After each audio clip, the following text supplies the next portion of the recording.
Hi. Hello, everybody. Ray goes into shunning more deeply now, as practiced by the authorities in the days of Jesus and is practiced by the theocratic org today. This is page 326, by the way, in Search of Christian Freedom. At Matthew 18:15-19, Jesus gave instruction regarding the settling of faults between persons, saying, quote, "Moreover, if your brother commits a sin, go lay bare his fault between you and him alone. If he listens to you, you have gained your brother. But if he does not listen, take along with you one or two more, in order that at the mouth of 2 or 3 witnesses every matter may be established. If he does not listen to them, speak to the congregation. And if he does not listen to the congregation, let him be to you just as a man of the nations and a tax collector." End of quote. The Watchtower organization focuses on the last phrase, "Let him be to you just as a man of the nations and as a tax collector," as support for a very extreme attitude toward towards any officially excommunicated. The September 15, 1981 Watchtower draws heavily on historical material about traditional Pharisaic behavior toward such persons in Jesus' day, and then imposes this as a pattern for its modern policy. The Jews then had a shunning system involving stages of punishment described by 3 terms, and these apparently are direct quotations from the International Standard Bible Encyclopedia, published, by the way, back in Rutherford's day, around 1920.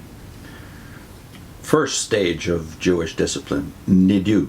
For the first offense, this forbade sharing the bath, the razor, the convivial table, and it restricted social intercourse and the frequenting of the temple. It lasted for 30, 60, or 90 days. The second stage of discipline was, if the offender still remained obstinate, the curse, herem, was formally pronounced upon him by the council, which was 10 men, and he was shut out from the intellectual, religious, and social life of the community, completely severed from the congregation. And then the third stage, shamatha, it probably a general term applied to both nidu, that is, and herem. It evidently is what is pointed to in the references to persons being put out of the synagogue, as at John 9:22, John 12:42, and John 16:2. Jesus may have referred to these differing stages when saying of his followers that people would separate you from their company and reproach you and cast out your name as evil. This Jewish procedure reminds one of the Watchtower policies, which, while not necessarily parallel, partake of the same formalistic approach, with its varying stages of 1. Marking, and then it says, applied to persons who, though not known to be guilty of grave sin, are viewed as displaying flagrant disregard for theocratic order. Such a person is to be admonished first, and if he continues his course, then a talk is given to the congregation about his type of conduct, and members are called on to mark any persons practicing such conduct. He is not completely shunned, but members are to limit social fellowship with him. And then Ray has a footnote from the organization, based on the organization to accomplish our ministry book, and a Watchtower article from April 15, 1985. Ray says, "I believe there is no question that the distinction between this, that is marking, and full shunning is quite nebulous," which means vague, for most witnesses, and the Watchtower discussion does little to remove the confusion. As discussed later in this book, its explanation of the key text at 2 Thessalonians 3:14 and 15 contains a serious error.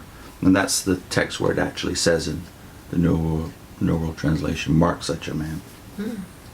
Then he has reproof. This is the second level of discipline, reproof, linked with a probationary period. This involves sins viewed as more serious than those simply allowing for marking. Though such sins as fornication, drunkenness, and theft are always sufficient to merit official reproof. in other areas, a distinction often is not clear and depends largely on the view of the particular elders handling the matter. The reproof may be private reproof, or it may be reproof before all onlookers, the onlookers being those who gave testimony at the religious court hearing. Or if the matter is deemed of general knowledge, reproof before the entire congregation. If he is to be officially reproved before the congregation, this must be done at a weekly service meeting, and the announcement may be followed later by a talk discussing the type of sin involved. Restrictions may be applied, such as not sharing in conducting any parts in meetings, not representing the congregation in prayer, reading scriptures, or even commenting at meetings.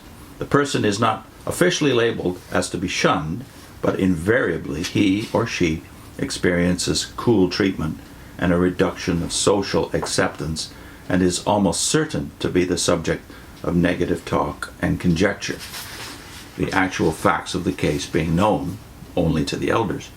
Length of the probation period is determined by the elders acting in their judicial capacity. That's the second stage in disfellowshipping. Then the third, of course, very brief, disfellowshipment, which brings total rejection, a complete cutting off. Other members are not even to speak to disfellowshipped ones.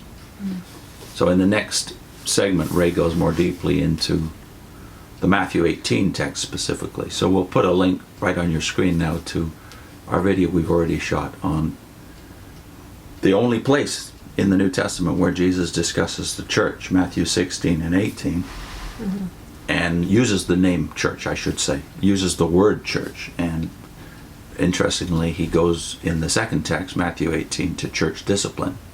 So the video link is here. Next time, Ray discusses Matthew 18 in greater depth.